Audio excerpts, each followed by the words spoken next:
Mr. Gibson and the firm of Gibson Consulting has completed an internal audit on the Transportation Department. They have presented that audit to the audit committee, which has accepted it. And now Mr. Gibson is here to present the audit to the full board and anyone who wants to listen. Mr. Gibson? Thank you, Mr. Rice. Members of the board, Dr. Dupree, it's my privilege to be here tonight as part of the board's internal audit program for continuous improvement to present the transportation audit that Mr. Rice just described. I have a short presentation I'm going to go through, and I think we'll just jump right in. I wanted to acknowledge the members of our audit team. I served as a quality assurance role. I'm the partner or the director responsible for the entire audit program and also responsible for quality assurance on this particular audit. Cheyenne Rolfe served as the project director and project manager. Kent Ingram was our senior auditor.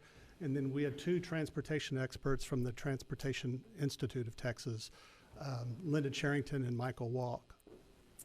I also wanted to thank Mr. Oscar Perez and all the names listed in Appendix A who were vital to the conduct and success of this audit.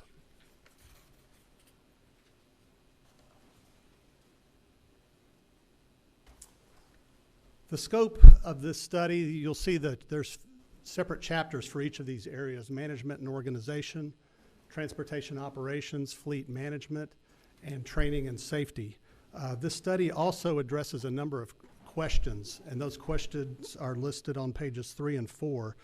They all have to do with one of 4 areas primarily: efficiency, effectiveness, compliance, and internal controls. And so this audit addressed these 4 areas against those 4 major criteria. Transportation, as you know, is a very big operation in Fort Bend ISD. We transport, and getting ready to transport here in a couple days, 30,000 students per day, representing approximately 40% of our student population, through 360 daily routes, 5.4 million miles a year, a $25 million operating budget with 615 positions. We have 500 buses in our fleet, and that's not including the 69 that we have through Gold Star that is contracted out. We operate this fleet through 2 terminals, Hodges Bend and Lake Olympia Terminal.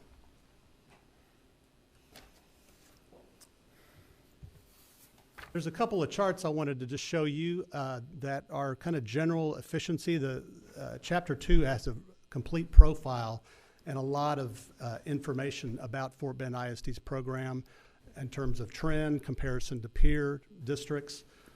This was one of the charts in that chapter that shows regular transportation costs per mile. And this is an efficiency measure that basically shows how efficient, from a cost efficiency standpoint, your bus service is.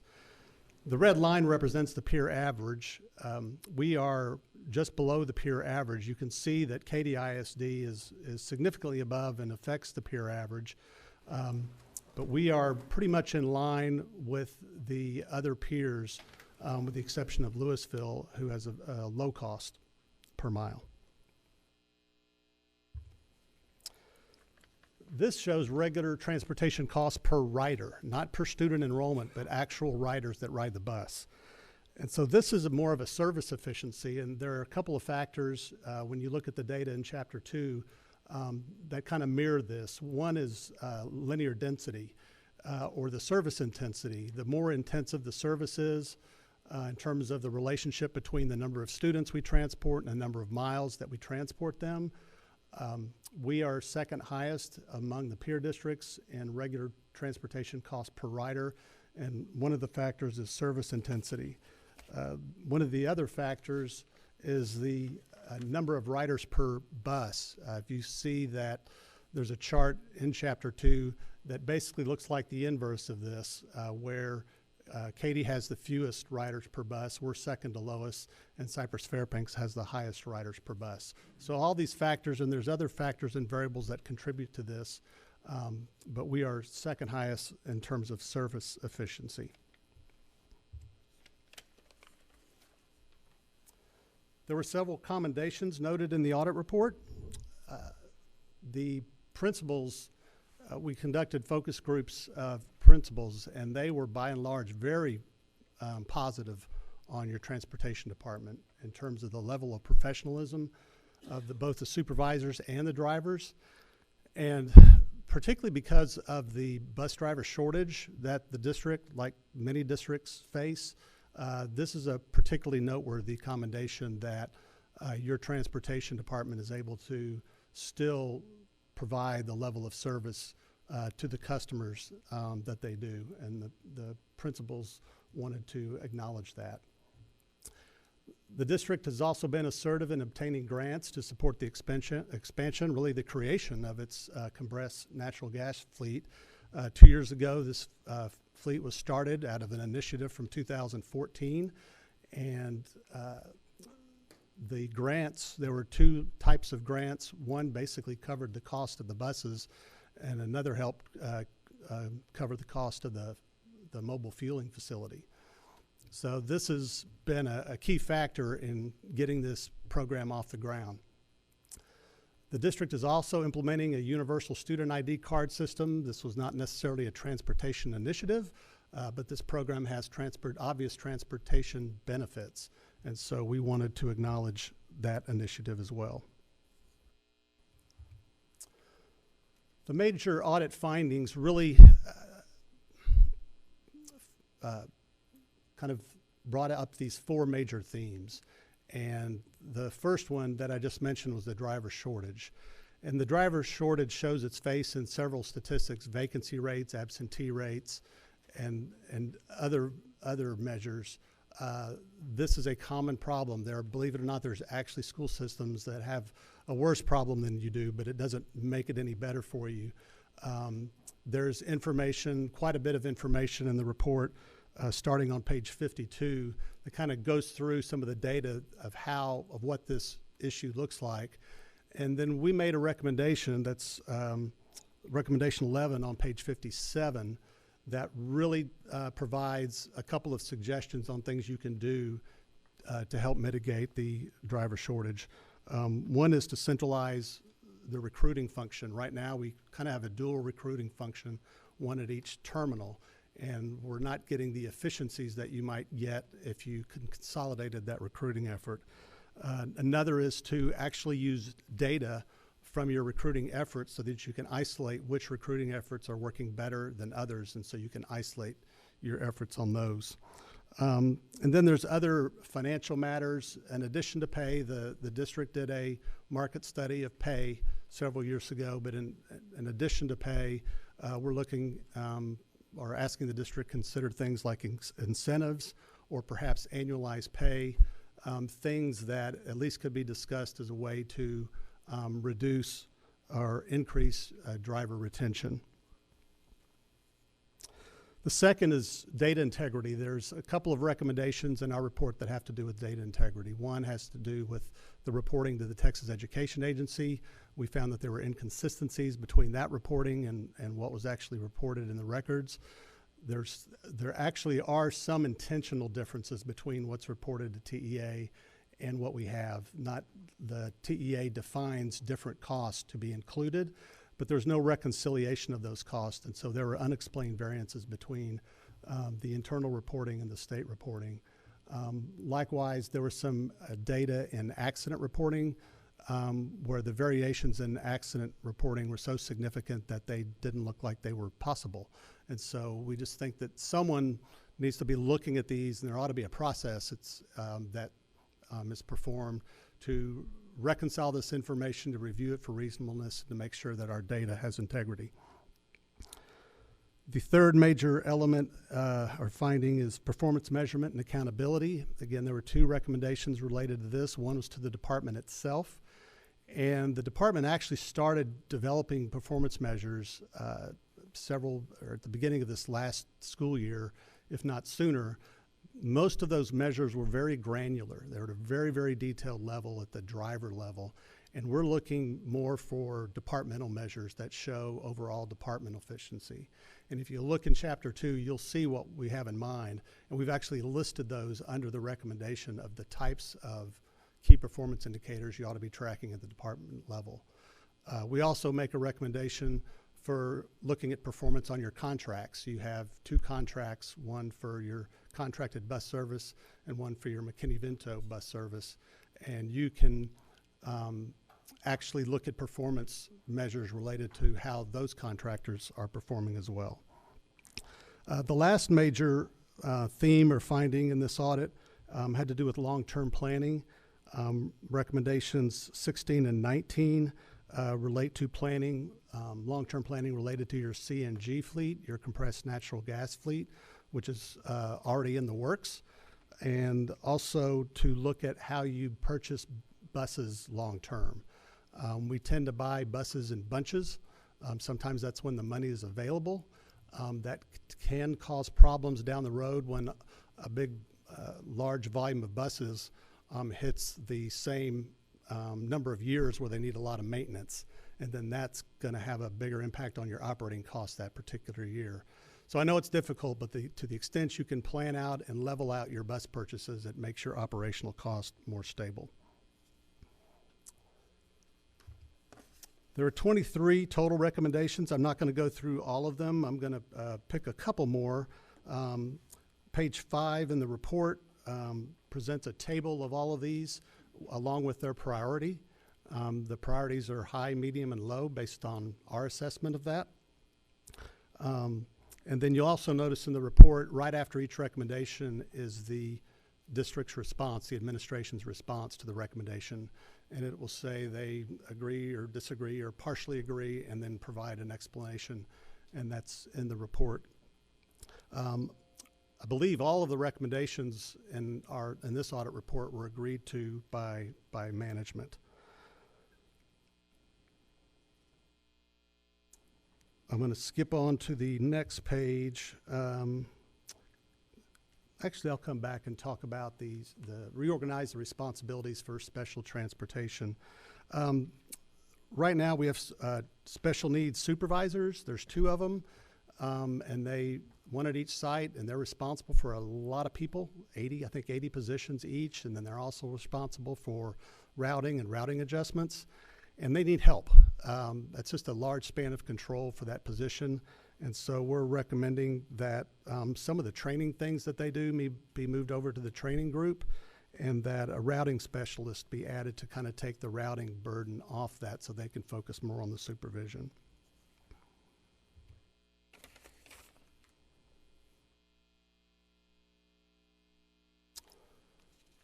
The recommendation 5 I discussed. One of the ways you can one of the measures should be the customer feedback. While we receive customer feedback from your principals, an annual survey of your principals, more than just a single question about bus service, but really digging into the different variables or attributes of bus service, and conducting those surveys and actually incorporating those results into your key performance indicators. Pursue opportunities, number 10, through developers and local county agencies to create additional pedestrian infrastructure. We have more what's called hazardous routes ridership than the state's willing to pay for. Most districts do. It's not uncommon. But to the extent that we can help mitigate that by working with our local communities to help make it possible for more kids to walk to school safely, that would certainly help our transportation function, because the state only reimburses within a certain distance or outside a certain distance of the school.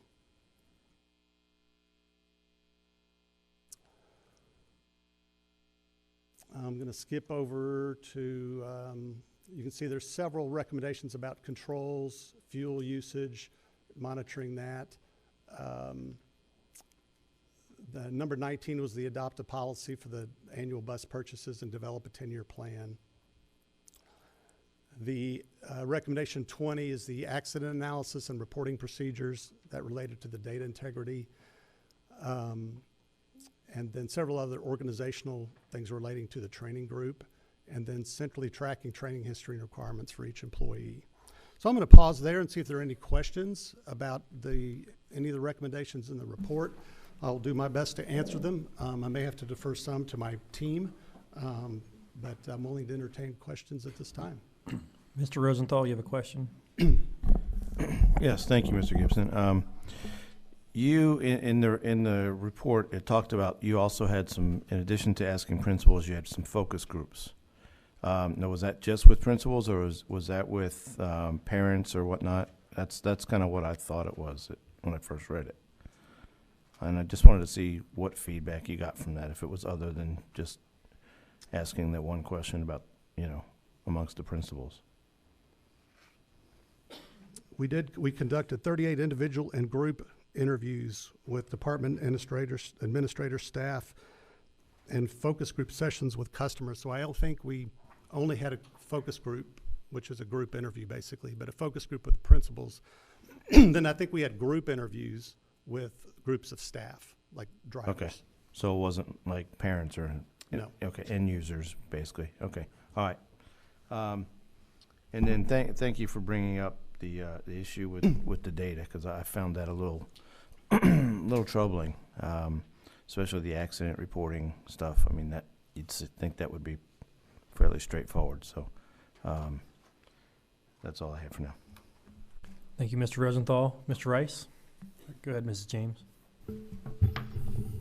Thank you, Mr. Burdine. Thank you, Mr. Gibson, for being here tonight, and thank you for presenting this report. It's quite lengthy, 23 recommendations, so I know that represents a lot of work, both by your team and by the operations department, so thanks for bringing that all to us.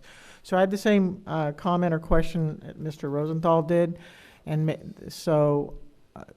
maybe this fits into the action on finding 6, which is about doing some surveys and getting some customer feedback, because my initial thought was our customers are really our students and our parents, so maybe getting some feedback along those lines would be useful, so we can see both sides of the equation, if you will. So thank you, Mr. Rosenthal, for bringing that up. And then I guess my other question for you, and I don't know if you would know this, but maybe we can find out at some point.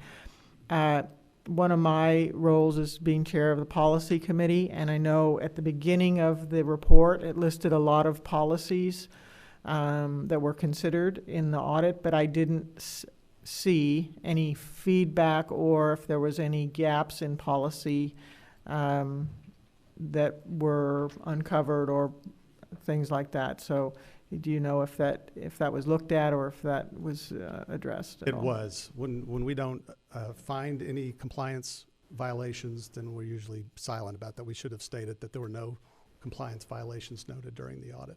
Okay, thank you. So thanks for following up on that. So, okay, thank you. I think that's good for now. Thank you. Mr. Rice? Thank you, Mr. Burdine. I just wanted to make a few comments, and Mr. Gibson, thank you very much for your presentation this evening. For those in the audience, I always never miss an opportunity to remind everyone that in 2005, the Texas legislature conferred upon every school district in the state, the Board of Trustees, the responsibility for conducting internal audits. And so for the past 6 years, we have been doing that here in Fort Bend ISD. And once an audit is completed and the administration has had a chance to review and respond, it's presented to the audit committee. And if the audit committee accepts the audit, which we have, we then invite Mr. Gibson or one of his associates to come and make a presentation here at our public meeting. And that audit will now be available for public review and public comment. We bear our souls on this, and the whole idea about it is to improve operations and efficiency. And I know, Mrs. James, you had a number of questions, and Mr. Gibson will respond to your questions. And once that is done, we just don't drop it. We come back 9 months from now and we'll check in to see how the district is doing at implementing the recommendations that have been proposed. I think it's a pretty efficient way to conduct business, and Dr. Dupree and his staff have been very transparent. We always have areas where we can make improvements, and we always have areas where we're doing quite well. Transporting 300,000 students to school every day is pretty impressive. 5.24 million miles a year.